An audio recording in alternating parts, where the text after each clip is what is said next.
सभी मित्रों को नमस्कार। मित्रों, आज जिस विषय पर हम चर्चा करेंगे उत्तराखंड से संबंधित।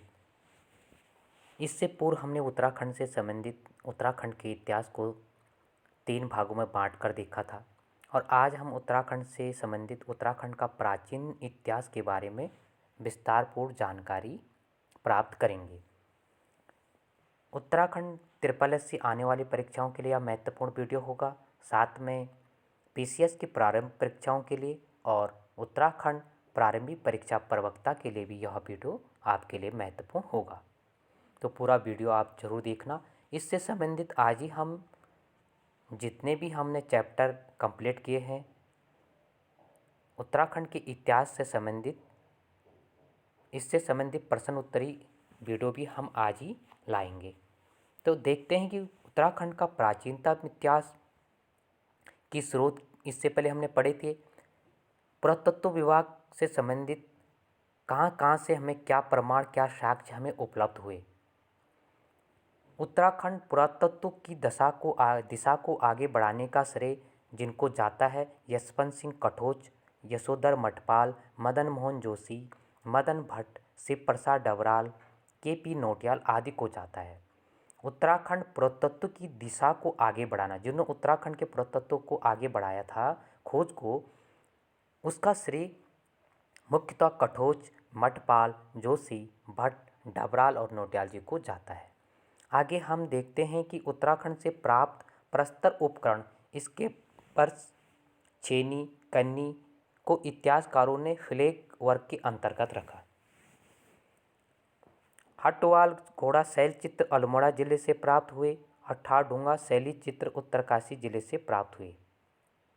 हटवाल घोड़ा शैल चित्र हमें जो प्राप्त हुए थे वो अल्मोड़ा जिले से प्राप्त हुए थे, जबकि ठाढ़ूंगा शैली चित्र उत्तरकाशी जिले से प्राप्त हुए। दोराहाट में जो मुनियों की ढाई पर्वत है, दोराहाट में मुनियों के ढाई पर्वत पर प्राचीन कालीन शैल चित्र के अवशेष हमें प्राप्त हुए थे दोराहाट से भी। उत्तराखंड में पुरातत्व का जनक हैनहुड को माना जाता है। आप इस महत्वपूर्ण पॉइंट को नोट करेंगे। उत्तराखंड में पुरातत्व का जनक जिन्हें माना जाता है हैनवुड को माना जाता है और इन्होंने जो खोज की थी 1856 ईस्वी में, ईस्वी को देवीधुरा से महापाषाण कालीन पुरा अवशेष की खोज की थी। जो महापाषाण कालीन पुरातत्व की खोज इन्होंने की थी हैनहुड ने। तो इस पॉइंट को आप अवश्य नोट करेंगे। हरिद्वार के भादराबाद में ताम्र उपकरणों व मृद भांड की खोज 1951 ईस्वी में हुई और 1953 ईस्वी को यज्ञदत्त शर्मा ने हरिद्वार के ही भादराबाद से पाषाण उपकरणों एवं मृद भांडों की खोज भी की थी। आप इन दोनों पॉइंट को भी याद करेंगे। आगे हम देखते हैं कि रामगंगा घाटी में पाषाणकालीन अवशेषों की खोज। रामगंगा को आप जरूर नोट कर लेंगे। यहाँ पर पाषाणकालीन संबंधित क्वेश्चन यहाँ से अवश्य पूछे जाते हैं। रामगंगा घाटी में पाषाणकालीन अवशेषों की खोज यशोधर मठपाल द्वारा की गई। रामगंगा घाटी में जो अवशेषों की खोज की गई यह मठपाल जी द्वारा की गई। रामगंगा घाटी के नौला ग्राम में कप मार्स ओखली की खोज यशोधर मठपाल ने की। तो ये नौला ग्राम जो कप मार्स के बारे में भी बहुत महत्वपूर्ण जानकारी है और इसके बारे में भी आपको जानकारी होनी चाहिए। आपने कुछ दिन पूर्व हमारे उत्तराखंड के प्रसिद्ध आईएएस ऑफिसर हुए हैं दीपक कुमार, जो कि पहले हरिद्वार में डीएम थे, अब अल्मोड़ा में हैं, ये नैनीताल में। इन्होंने रामगंगा घाटी पर एक वीडियो बनाया है, आप उसको अवश्य देखना। और कप मार्ग ओखली के बारे में एक अच्छी जानकारी आपको वहाँ से प्राप्त हो सकती है। ये प्रत्यक्ष आपको वहाँ पर देखने के लिए मिलेगा। वीडियो में उन्होंने दिखाया और वो स्वयं उस नदियों के नौला ग्राम के पास गए थे, वहाँ पर उन्होंने देखा था। तो इसमें कुछ मतभेद ये था कि वास्तव में जैसे नदी बहती है और पहाड़ों में जैसे नदी बहती है, कंकड़ पत्थर बहुत से चट्टानें खिसकने के बाद हो सकता है कि रगड़ से ये कप मार्ग बने होंगे, लेकिन ऐसा नहीं था। जो इसमें कप मार्ग जो पत्थर थे उसमें ओखली नमा छेद हुए थे और कई छेद बड़े थे। तो इसके मतलब ये पूर्व में बने, ये खोजी थे, ये पूर्व में बनाए गए थे, ना कि यह पानी के रगड़ से बने थे। आगे हम देखते हैं महूर उडियार रामगंगा घाटी में। जो महूर उडियार है वो रामगंगा घाटी में है। चित्रित धूसर मृद भांड के साक्ष्य हमें HNBGU के पुरातत्व विभाग को श्रीनगर के थापली और उत्तरकाशी से प्राप्त हुई। जो चित्रित धूसर मृद भांड के साक्ष्य हमें प्राप्त हुए थे वो HNB गढ़वाल हेमंती नंदन गढ़वाल विश्वविद्यालय से पुरातत्व विभाग ने इसकी खोज की थी 2 स्थानों से, थापली जो श्रीनगर के पास है और उत्तरकाशी। आगे हम देखते हैं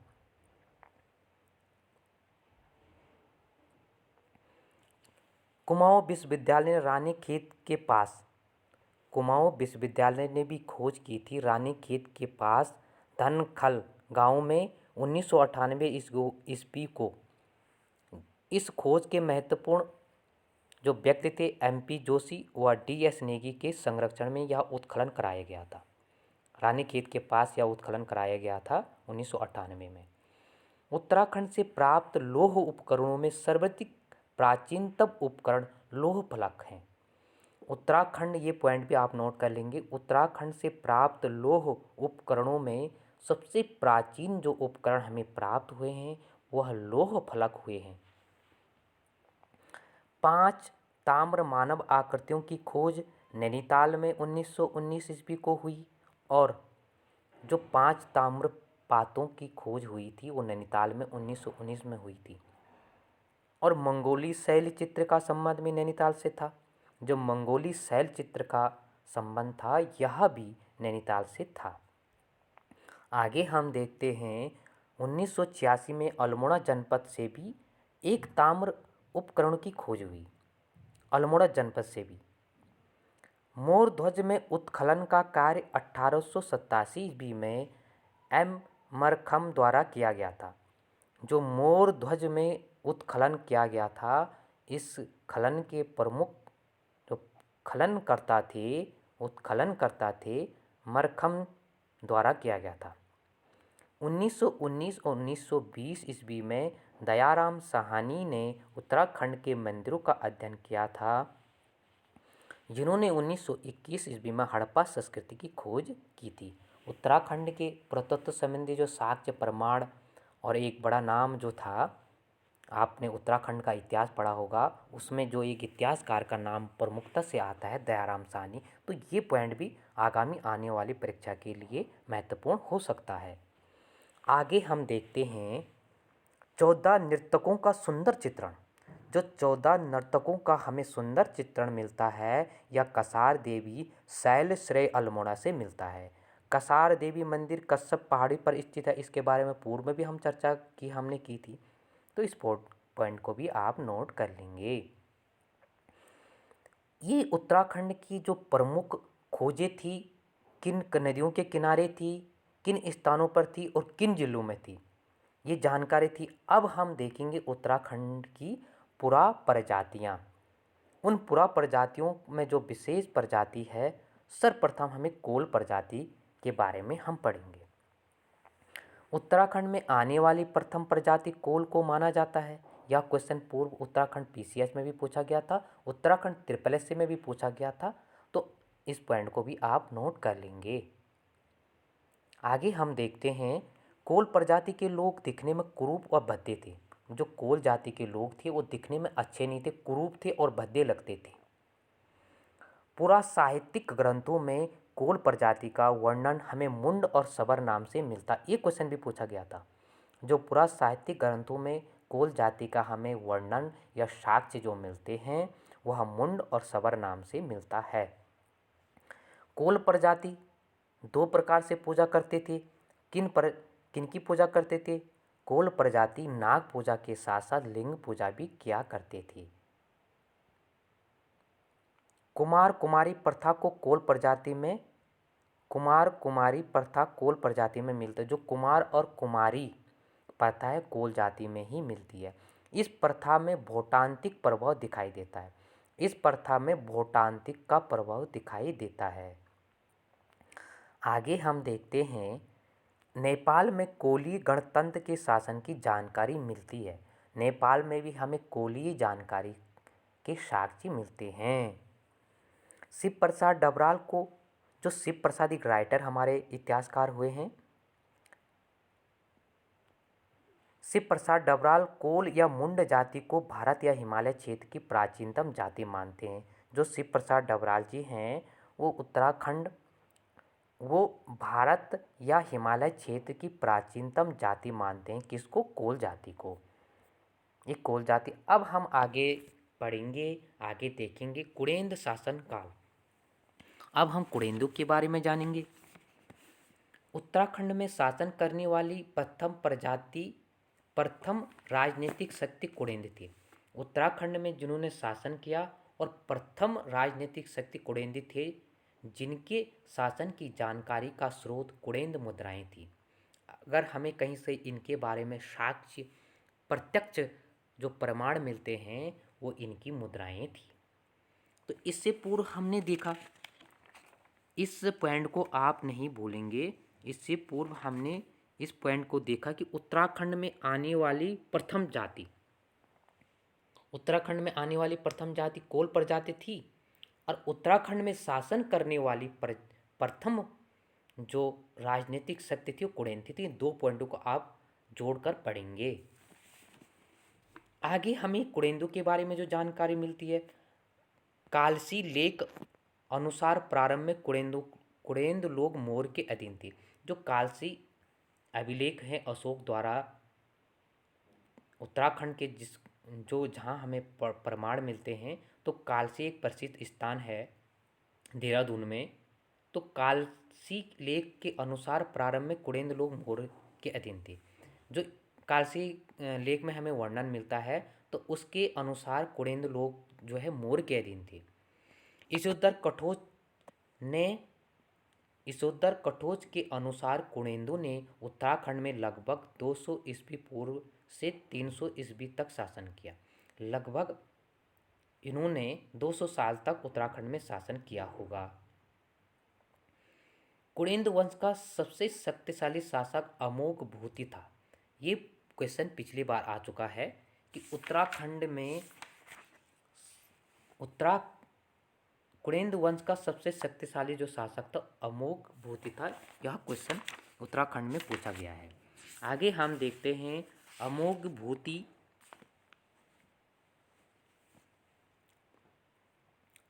भूति की रजत व ताम्र मुद्राएं पश्चिम में ब्यास से लेकर अलकनंदा तक, दक्षिण में सुनेत से बेहद तक प्राप्त हुई है।